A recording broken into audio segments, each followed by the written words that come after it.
आज मैं कंस्ट्रक्शन के पार्ट 2 में आया हूँ। क्लास 10th के कंस्ट्रक्शन का पार्ट 2। जैसा कि आप जानते हैं, मैंने पिछले वीडियो में आपको कंस्ट्रक्शन जो कि हमें 11.1 में क्वेश्चन नंबर 1 to 5 पढ़ना है, तो 1 तो बतला चुका हूँ। क्वेश्चन नंबर 2 में आते हैं। 2 जानने से पहले आपको कम से कम ये जानकारी होना चाहिए कि रेखाखंड किसे कहते हैं, रेखा किसे कहते हैं, कोण किसे कहते हैं। अगर आपको इसकी जानकारी न हो तो आप मेरा पुराना वीडियो देख लीजिए, उसमें दिया हुआ है। और हाँ, यह कंस्ट्रक्शन का कोई भी काम आप पेंसिल की सहायता से ही कीजिएगा। एक बात लोग बोलते हैं कि सर आपका बोर्ड जो है ना, वाइट बोर्ड चमकता है, तो मैं आपको बतला दूं कि ऊपर में 2 लाइट जल रहा है। हो सकता है कि लाइट से बोर्ड पर यहाँ पर चमके, लेकिन इसको इग्नोर करते हुए सीखने का प्रयास कीजिएगा। इसलिए कि मुझे प्रोफेशनल रूप से वीडियो नहीं बनाना है, बस मैं अपने कुछ बच्चों के लिए वीडियो बनाता हूँ। इससे मुझे कोई मतलब नहीं है कि कौन क्या कहता है, बस मेरे पास जो साधन है एक साधारण मोबाइल की सहायता से बनाता हूँ। किसी दिन मैं बतला दूंगा कि मैं वीडियो कैसे बनाता हूँ। बहुत कम संसाधन, बिल्कुल मेरे पास कोई संसाधन नहीं है, बस अपने क्लासरूम में आप लोगों के लिए वीडियो लेकर मैं उपस्थित हो जाता हूँ कि चलिए बच्चों को शायद इससे कुछ प्रॉफिट मिल सके। तो बिना देर किए हम जानने का प्रयास करते हैं कि एक त्रिभुज की रचना करना है जिसकी भुजाएं 4, 5 और 6 सेंटीमीटर हो। त्रिभुज तो हम आसानी से बना लेंगे, और इसी के समरूप, समरूप मतलब होता है हो सकता है कि उससे बड़ा, हो सकता है कि उससे छोटा, हो सकता है कि बिल्कुल बराबर। तो एक समरूप त्रिभुज की रचना करना है जिसकी भुजाएं, जो त्रिभुज दिया गया है उस त्रिभुज की भुजाओं का 2/3 गुना हो। तो देखिए कैसे बनाएंगे। आप इसको बनाने से पहले एक ऐसे ही मन में ख्याल लाइए कि हो सकता है कि ये मेरा ABC एक त्रिभुज है, हो सकता है, एक ख्याल लाइए बस कि ये 4 सेंटीमीटर है, ये 5 सेंटीमीटर है और ये 6 सेंटीमीटर है। लेकिन जब आप कंस्ट्रक्ट कीजिएगा तो ख्याल पर ही सवाल आएगा। कहाँ आएगा सवाल? ख्याल पर सवाल। देखिए कैसे बनता है।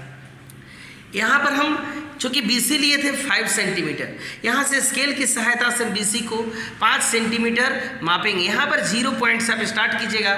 मैंने आपको पहले ही बताया कि स्केल में कहाँ पर मापना है, तो स्केल में एकदम 0। ये देखिए आपका यहाँ पर 0 है, यहाँ देखिए, और ये 5 यहाँ तक एकदम मापना है, यहाँ से यहाँ तक। अब क्या करना है कि B पर कंपास की सहायता से आपको पहले स्केल में माप लेना है। कितना? 4 सेंटीमीटर। यहाँ से 4 सेंटीमीटर लोहा वाला भाग यहाँ कंपास का और पेंसिल वाला भाग 4 पर रखकर माप लीजिए, उसको आगे पीछे मत कीजिएगा। अब यहाँ पर उसको ऐसे, ये 4 सेंटीमीटर होगा। उसी प्रकार आप पुनः स्केल पर मापिए, कितना? 6 सेंटीमीटर। एक 0 और एक होना चाहिए यहाँ 6 पर। आप इसको कंपास की सहायता से पहले स्केल पर मापिए और इसी स्केल की सहायता से यहाँ पर ऐसे मापिए। ये कटने के बाद ये मेरा A बिंदु हो गया। यहाँ से यहाँ तक की दूरी ये 4 सेंटीमीटर और ये 6 सेंटीमीटर। इस तरह अभी हमने बनाया त्रिभुज ABC। अब इसके समरूप एक त्रिभुज की रचना करना है जिसकी भुजाओं का अनुपात कैसा होना चाहिए? 2/3। मतलब वो इस त्रिभुज में यानी 2/3 यानी छोटा त्रिभुज बनना चाहिए। कैसे बनाएंगे? तो उस समय हमने 5:8 में जब विभाजित किए थे पहला सवाल में, तो आपने देखा होगा कि न्यून कोण खींचे। न्यून कोण मतलब 0 से बड़ा और 90 से छोटा। यहाँ देखिए एक हम न्यून कोण खींचे।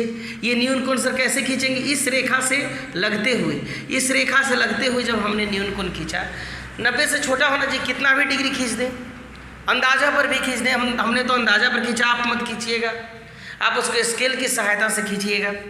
अब इसको हम यहाँ पर दिया हुआ है कि 2/3, तो इसमें हाईएस्ट 3 है, तो हम इसको 3 बराबर भाग में, जितना मेरे पास जगह हो, यहाँ से कंपास की सहायता से पहला भाग, दूसरा भाग, और ये इसको हम नाम दे दिए x1, x2, x3। पूरी रेखा का नाम, ये किरण का नाम x है। अब क्या करेंगे?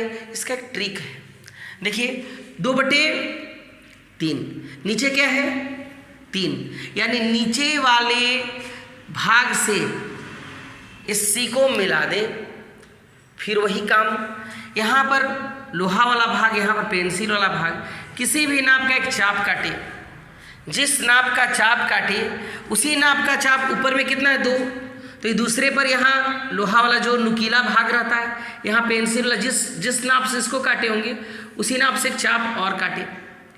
अब इसको जो मेरा डिवाइडर होता है, डिवाइडर जिसको हम लोग दुसुइया बोलते हैं, वो दुसुइया से यहाँ नाप लीजिए। इतना बड़ा, इतना ही बड़ा हम यहाँ से नापेंगे। कितना लोग यहाँ से नाप देते हैं, सब गड़बड़ कीजिएगा क्या। अब हम मान के चलिए कि यहाँ कटा, अब हम इसको कितना लोग यहाँ से मिला देते हैं तो गलत हो जाएगा ना। आपको एक बात का ख्याल रखना है कि ये मेरा x3c है, इसी के पैरेलल रेखा गुजरना चाहिए, और नहीं पैरेलल गुजर रहा है तो ज़बरदस्ती पैरेलल गुजरवा देंगे। समझ गए ना क्या करना है। ऐसे देखिए, ये लगभग इस लाइन के पैरेलल है, ये कटना चाहिए। यहाँ पर हमने तो हाथ से की सहायता से काटा है। ये जो मेरा बिंदु आया ये सी के बगल में, इसलिए इसका नाम हम सी डैश दे दिए। अब क्या किए, यहाँ पर एक चाप काटे, जिस नाप का चाप काटे उसी नाप का चाप यहाँ पर भी काटेंगे। इसके बराबर इसको काटेंगे, वही दुसुइया की सहायता से। समझ रहे हैं ना, डिवाइडर। अब इसके पैरेलल हम इस लाइन के पैरेलल ही होना चाहिए, चाहे कहीं जाए आपको पैरेलल आना चाहिए। अगर पैरेलल नहीं आएगा तो ज़बरदस्ती ला देंगे। अब लगभग पैरेलल लग रहा है, ये मेरा हो ए डैश। अब आप बताइए, ये मेरा नया त्रिभुज बना, यह जो त्रिभुज बना, यहाँ आप देखिए तो पुराने त्रिभुज यहाँ से यहाँ तक था, तो पुराने त्रिभुज से छोटा है, तो छोटा ही ना बोल रहा था। 2/3 का मतलब छोटा बन गया, तो लिखना भी पड़ेगा। अगर आप नहीं लिखते हैं तो हो सकता है कि 6 नंबर का है तो जो कॉपी जांचने वाले सर हैं आपको 4 नंबर दें, 3 नंबर दें, या हो सकता है पूरा का पूरा दे दें, लेकिन हम क्यों कम लेंगे। लिखेंगे इस प्रकार, एक अभिष्ट त्रिभुज, कौन सी त्रिभुज बनी, ए डैश, बी तो यहाँ था ही मेरा पॉइंट बी, और यहाँ नया पॉइंट सी डैश की रचना हुई। अगर आपको ज़्यादा नहीं लिखने आ रहा है तो इतने लिख के छोड़ दीजिए ना, तो फंस जाइएगा। जिसकी संगत भुजाएं त्रिभुज ABC, जो मेरा मूल त्रिभुज था, की भुजाओं का 2/3 गुना है। देखिए, कंस्ट्रक्शन कोई हार्ड वर्क नहीं है, बस आपके लगन और मेहनत पर डिपेंड करता है कि आप कितना मेहनत कर रहे हैं, आप किस प्रकार बना रहे हैं। लेकिन हाँ, ध्यान रखिएगा, कंस्ट्रक्शन जब भी बनता है तो आपको पेंसिल की सहायता से ही बनाने का प्रयास करें। आपके मन में ख्याल उठता है, कुछ बच्चे पूछते हैं कि सर पेन से बना दिए तब, कोई दिक्कत नहीं है, लेकिन दिक्कत यही है कि आपको मैट्रिक के एग्ज़ाम में कॉपी में जगह छोड़ा रहता है। अगर आप गलती कर दिए तो फिर पुनः जगह कहाँ से लाएंगे। तो इसीलिए अगर आपके पास पेंसिल हो तो पेंसिल से बनाइए। कभी हो सकता है कि कुछ गलतियाँ हो जाए, उसको इरेज कर दिए शार्प रबर की सहायता से, ठीक है। तो इस तरह से बनाइएगा। और आप लोग कंस्ट्रक्शन मैंने 2 बतला दिया, तीसरा कंस्ट्रक्शन मैं अगले क्लास में बताऊंगा। तब तक के लिए धन्यवाद, जय हिंद, अपना ख्याल रखिए।